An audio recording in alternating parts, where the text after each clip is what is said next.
Montana Territory. Late spring of 1879, the wind carried the scent of dust and pine through the streets of Red Willow Crossing as midday heat shimmered off the wooden boards of the livery stable. Isaiah McCrae swung down from his buckskin mare, boots hitting the ground with a solid thud. He tied the reins to the hitching post and wiped the sweat from his brow with the back of his sleeve, the sun beating down on his broad shoulders. He had ridden hard from the North Ridge, delivering supplies to a rancher whose youngest had taken ill. His fingers were still raw from the reins, but he was glad to be back in town, if only for a few hours.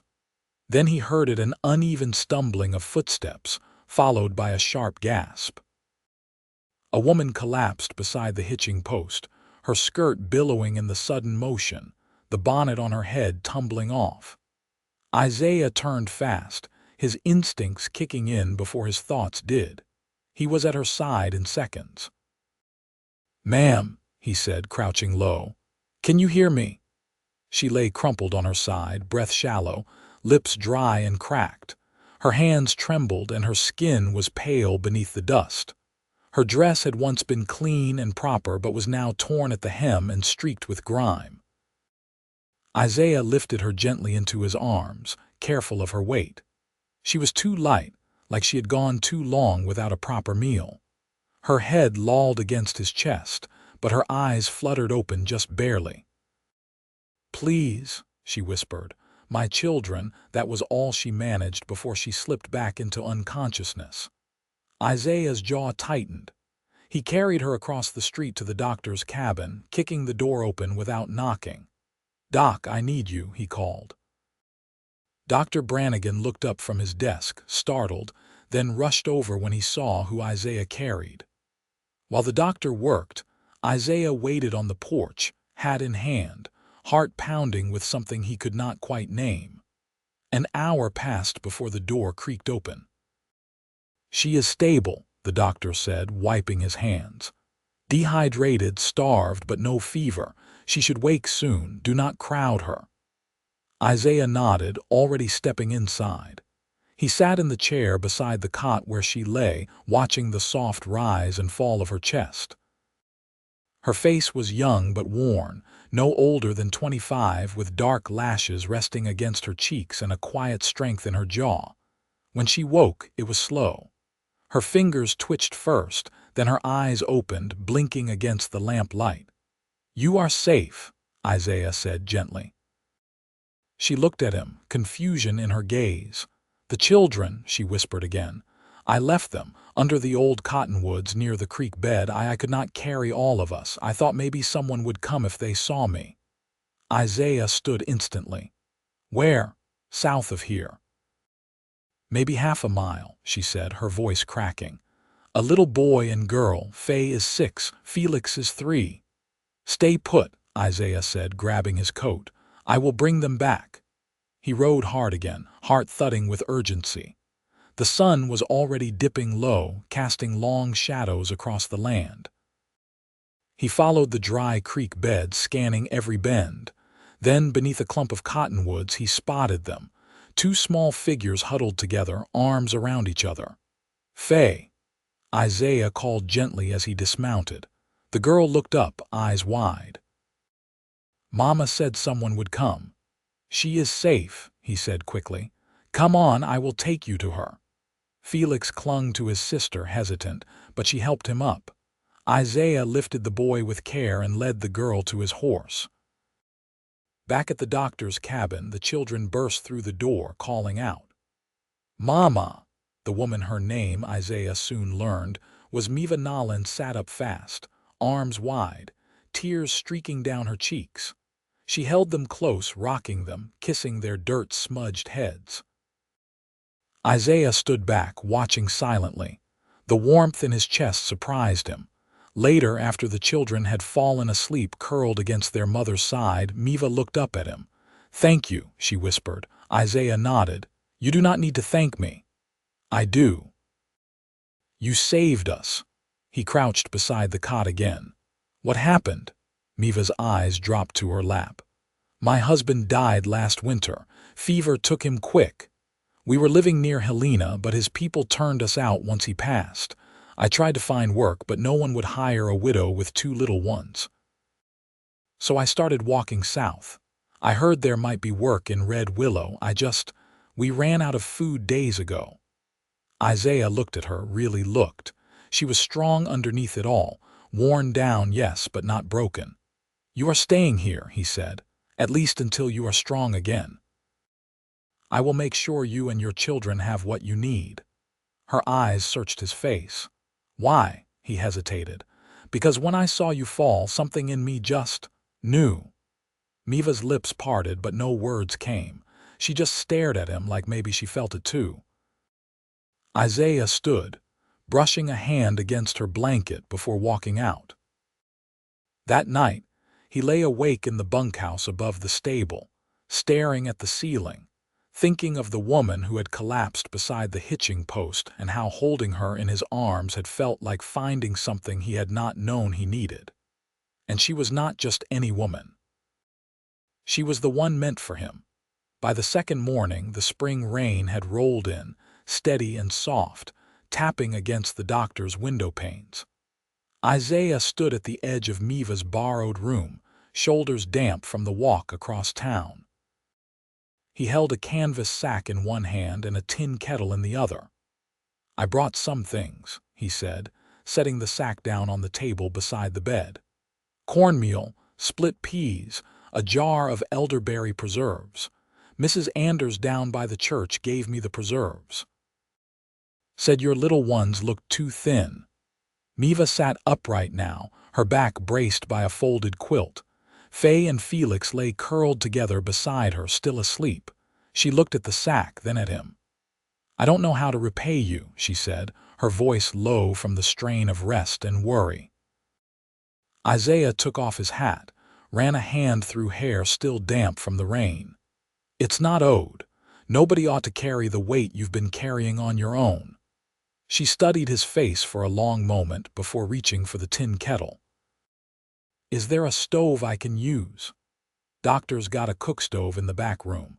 I saw some kindling stacked dry under the porch eaves. She stood, slow but steady, and tucked a strand of hair behind her ear. Her dress hung looser than it should have, but her steps didn't falter. Isaiah stepped aside, letting her pass, and followed after a breath. Inside the back room, she knelt to light the fire. He watched her fingers work the flint. There was something precise about the way she moved, as though she'd done this 1,000 times but never stopped treating it with care. I used to cook before sunrise, she said, not looking up. My husband always liked his biscuits hot. He'd come in from the field with frost on his collar and dirt on his boots, and I'd have the pan ready. Isaiah leaned against the doorway, arms crossed. What kind of work did he do? Teamster. Hauled freight between Helena and Deer Lodge, knew the road better than his own face. She paused, the fire catching in the stove. He was good to us. There was no bitterness in her voice, only memory. Isaiah nodded once. I ran freight for a time before the mind slowed. Spent most nights under the stars, eating beans out of the can. Maeva smiled faintly. Sounds about right. He watched her pour water from the kettle into a small pot, adding a pinch of salt and the cornmeal. The scent of it filled the room, warm and grounding. You got plans? He asked. She stirred slowly. If I can find work sewing, maybe I'd like to stay in one place. Faye's old enough for school, and Felix. He needs steadiness. There's a widow on Willow Street, Isaiah said. Mrs. Killorn. She takes in mending. Her hands are stiff now. She's been looking for someone. Maeva turned, surprised. You know everyone in town. Not everyone, he said. But I notice things. Heard her talking to the preacher last Sunday. She didn't speak for a moment. Then, why do you keep helping me? Isaiah looked past her out the rain-streaked window. My mother died when I was 12. Pa didn't know what to do with me, so he sent me off to a cousin in Kansas. That cousin didn't want me either. He met her gaze. I remember what it's like to be left behind, the spoon stilled in the pot. I won't be a burden, she said. You're not. The room was quiet except for the soft bubbling of the meal. After a while, she ladled it into 2 tin bowls and handed him one. They sat at the narrow table, steam rising between them. The rain hadn't let up, and the sound of it on the roof made the room feel smaller, more contained. Maeva glanced toward the doorway. Would you mind watching them? Just for a little. I'd like to speak with that widow. Isaiah stood. I'll stay. She hesitated, her eyes on his face. They don't take to strangers easy. I'm not a stranger anymore. She held his gaze a beat longer, then nodded and stepped out, pulling her shawl tight around her shoulders. When the door closed behind her, Isaiah walked back to the front room. Faye stirred when he sat down beside the bed. Where's Mama? Went to see a neighbor, he said softly. She'll be back before the rain stops. Faye blinked at him. You're the one who found us. He nodded. She studied him, serious and quiet. Are we staying here now for a while? He said. Long enough to rest. Faye laid her head back down beside her brother, her small hand curled around her mother's pillow. Isaiah sat beside them, listening to the rain, and let the silence settle in around him. He didn't need to speak. He would be there when Maeva returned, when the rain lifted. When the next day came, he would be there. The rain let up by the time Maeva stepped back through the door, her shawl damp at the edges and her cheeks touched with wind. She moved with more certainty now, her shoulders drawn higher. The lines of worry around her mouth softened. Isaiah rose from the chair where he'd been watching the children sleep, brushing his hands on his trousers. She'll take me on, Maeva said. Mrs. Killorn. Needs someone steady with a needle. Said I could bring the children if they keep quiet. Isaiah nodded once. That'll suit you. I reckon it will. She looked toward the bed, where Faye was now awake and gently braiding her brother's hair. It's not forever, but it's something. Seems to me, Isaiah said, you're the kind that turns something into enough. Maeva didn't answer right away. She walked to the stove, poured what was left of the cornmeal into a small crock and covered it with a cloth. Then she turned, leaning her hip against the table. I don't know what you're after, she said. Her voice wasn't cold, just careful. But I've had enough of men who take what they want and leave what they don't. Isaiah met her eyes squarely. I've never taken anything that wasn't offered. She studied him, the quiet between them stretching long enough for the faint ticking of the clock on the mantel to fill it. I can't promise more than my own 2 hands, she said finally, and what I've got left in me's been thinned out. I'm not asking for what you don't have, Isaiah said. Just want to stand beside what you do. Maeva's gaze dropped to her hands, calloused palms brushing each other. You always speak that plain, he shrugged. Doesn't seem there's time for anything else. That night, Isaiah returned to the stable, but sleep didn't come easy. He lay with one arm over his eyes, the scent of horses and linseed oil thick in the air, listening to the night sounds of Red Willow Crossing. Rain dripped slow from the eaves, and somewhere nearby, a dog barked once, then fell quiet. His thoughts kept circling back to her, how she'd looked standing in that doorway, wet shoulders squared against the world by first light. He was up and moving. He saddled the mare and rode out east, past the creek bend, to the homestead of an older couple he'd helped over winter. He traded a half-day's labor mending fence for a sturdy wooden cradle they no longer needed and lashed it to his saddle with care. When he returned to town, he stopped by the doctor's place and knocked once before stepping in. Maeva was sitting at the table, mending a shirt with thread so fine it looked like spider silk. Faye sat beside her, working on a slate while Felix dozed in a quilted basket. I brought something, Isaiah said, setting the cradle down just inside the door. Maeva stood slowly, brows furrowing. What's this for? Figured Felix's legs are getting long, Isaiah answered. That basket won't hold him much longer. She crossed to it, running her fingers along the smooth wood. The cradle wasn't new, but it had been well cared for. No splinters, no wobble. Made by hand, thick pegged and worn smooth at the edges from years of use. "I can't pay you for this," she murmured. "I didn't ask you to." She turned, her eyes not guarded this time but bare. "You always do this. Help strangers carry the weight." "Not always," he said. "Just the ones that feel like they might be worth staying for." Maeva's breath caught, but she didn't look away. "You don't even know what you're offering." Isaiah stepped closer, slow. "Maybe not all of it. But I know what I want." She didn't flinch as he reached out and touched her hand, just the edge of it, his fingers calloused and warm against hers. The children were quiet. Outside, the wind had stilled. "I don't need rescuing," she said. "I know," he replied.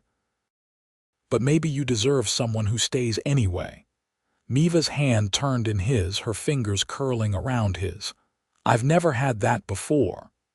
"Then let's start there," Isaiah said. She nodded once, just once, but it was enough. Something settled in her shoulders. Not surrender, but relief, like a weight she hadn't known she was carrying had finally been set down. They stood like that, the morning light creeping through the window panes, dust motes drifting between them. No promises spoken, just something stronger rising in the quiet. The beginning of a life built side by side, not out of need but out of choice. Isaiah's hands were raw from the morning's work. He'd spent the better part of the day re-hoeing the vegetable beds behind the stable, sinking the blade deep into the dampened earth until its rhythm dulled the rest of the world. The sky had cleared to a pale, open blue, and the scent of wet soil still clung to his boots as he crossed Red Willow's main street toward Mrs. Killorn's. Maeva stood near the porch rail, a length of muslin in her hands, smoothing it flat against a board as she pinned a hem. She didn't look up right away, but her voice reached him before her eyes did. "You ever sew a cuff that won't sit right no matter how you press it?" Her tone was even, but Isaiah could hear the fatigue behind it. He leaned against the post beside her, careful not to knock the basket of folded shirts at her feet. "No, but I've tried to shoe a mule that didn't want shod. Sounds nearly the same." Maeva's mouth curved just enough. "Mrs. Killorn says I'm good with linens, but I'm slow." She doesn't say it unkindly, just so I'll know. "You'll get quicker," Isaiah said, "but I don't think care and speed always mix." She set the muslin aside and wiped her hands on her apron. "You didn't come for laundry talk." "I didn't," he admitted. "I came to ask if you and the children would join me for supper. Cookhouse stew, nothing fancy."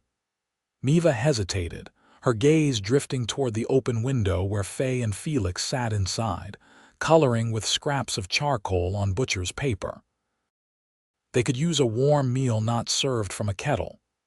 "And you," she met his eyes then. "I could, too." They walked together to the cookhouse behind the livery, Maeva's hand resting light on Felix's shoulder while Faye skipped ahead, her braids bouncing. The evening light cut long across the yard, turning the world gold at the edges. Inside, Isaiah ladled stew into tin bowls while Maeva settled the children at the table. The stew was simple salt pork, potatoes, cabbage, but the warmth of it filled the narrow room, and the children ate like they hadn't in weeks. "Where'd you learn to cook?" Maeva asked, cradling her bowl. "Trail life teaches you quick," Isaiah said. "You either learn or go hungry." "I never learned beyond hearth work. My husband didn't trust cook stoves." "Some men are like that," Isaiah said. "Set in their ways even when the world changes around them." She nodded, quiet. Then, after a moment, "He loved us, though, took pride in providing. When he was gone, that pride didn't help me one bit." Isaiah didn't answer right away. He looked at her across the table, the steady way she held herself even when speaking of hurt. "You ever want to leave Montana? I used to dream about St. Louis." Thought maybe there'd be lace shops or schools where I could teach girls to write their names proper. But dreams don't feed children, and they sure don't buy train fare. What about now? You still dream of lace shops? She shook her head. Now I think about a kitchen with a dry roof and a place to plant onions. Something real. Isaiah glanced toward the window, where dusk was folding in slow. There's a small tract behind the livery. Not much, but it takes to seed. I've got a shed. 2 could wall it off, make a room. Maeva didn't speak, but her eyes didn't waver from his. I'm not asking for an answer tonight, he said. But I've had more peace since you came to Red Willow than I've had in a long while. I'd like to build something steady if you'd let me. Her fingers tightened around the bowl, then slowly eased. You're not soft-tongued, Isaiah McCrae. No, he said, but I'm honest. She reached across the table, resting her hand atop his. I don't need lace shops anymore. I just need something I can tend and something that'll stand when the wind comes. Then we'll build it, Isaiah said, his thumb brushing against her knuckles. Faye leaned over then, her voice cheerful. Mama, can we live where there's chickens? Maeva laughed, a sound full and unguarded. We'll see, darling, but I think we just might. The lantern flickered above them, casting their shadows long across the table, and outside the last of the light slipped behind the hills. In that quiet, warm room with their hands joined and the stew growing cold, the beginning of their life together took root quietly, surely, like something made to last. Maeva stood just inside the livery's back doorway, brushing fine sawdust from her apron as the spring sun shifted through the slats of the fence. Behind her, the children were with Mrs. Killorn for the afternoon, Faye helping to sort thread spools, Felix napping in the patch of quiet light that always fell across the parlor floor. It was the first time since arriving in Red Willow she'd had a quiet moment with her hands free and her thoughts untethered. Isaiah was crouched beside the shed, setting the final stone into place along the bottom edge of the frame they'd raised the week before. Sweat darkened the back of his shirt, and the side of his neck bore a streak of dirt. The ring of his hammer had fallen off hours ago, leaving only the soft shift of wood and earth as he leveled the foundation. You've got the door frame square now, Maeva said, stepping out with a tin cup of water. He looked up, brushing his palm down his thigh before taking the cup. Third tries the charm. She watched him drink, then reached for the second cup she'd brought for herself. I had a letter today, she said, folding one hand over the tin's rim. From the sister of my husband, Eliza. She heard from someone in Helena that we were seen here. Isaiah turned fully toward her, eyebrows lifting slightly. What did she say? That she's sorry, Maeva answered. That she didn't know we'd been turned out until weeks after. Said she wants to send a parcel for the children. Books, she wrote. Isaiah studied her face. You going to write her back? I think I will. She looked out past the shed toward the open stretch of field beyond the livery. I don't have room for bitterness anymore. It takes up breath I'd rather spend on better things. He nodded, setting the cup on the ledge beside him. You want to walk the lot with me? I was thinking about where the fence line might run. They walked side by side through the patch of land behind the stable, the ground still soft from the season's thaw. Isaiah pointed out where the soil held moisture best, where the sun caught longest in the afternoon, and where the runoff from the roof pooled if they didn't dig a proper channel. I had a thought about a cold frame, he said, kneeling to press a hand into the earth. We could build it low just enough to start greens early. Felix could help water. Maeva crouched beside him, placing her hand near his. I know how to keep lettuces from bolting too soon if we shade them come June. He glanced at her hand, fingers stained faintly with thread wax and flour, and then at her face. You ever think you'd be building a farm again? No, she answered. but I never thought I'd have reason to want one again, either. Isaiah stood slowly, offering her his hand. She took it, rising with ease. "I've been thinking," he said, voice lower now, "about building more than fences." Maeva didn't let go of his hand. "Go on." "I've got enough set aside for lumber, enough to finish the roof, add a chimney. It wouldn't be big, but it'd be ours. If you'd want to live here with me." She blinked, but didn't look away. "You're sure?" "Every day since I saw you on that porch rail, with your thread and your quiet strength, I've been sure." Maeva's throat worked, but her voice didn't falter. "I don't have a dowry. I don't have anything but what I carry." Isaiah stepped closer, his free hand rising to rest lightly at her waist. "You've got everything I've been waiting to find." She tipped her head up to him, sun catching in the curve of her cheek. "Then yes. I'll make a home with you." He kissed her there in the soft field, his hand still dusted with soil, her apron still creased with the day's work. It was not the first kiss of youth, but the first of a life measured by shared labor, quiet mornings, and the kind of love that grows from something steady and true. They married 2 weeks later beneath the cottonwood by the creek.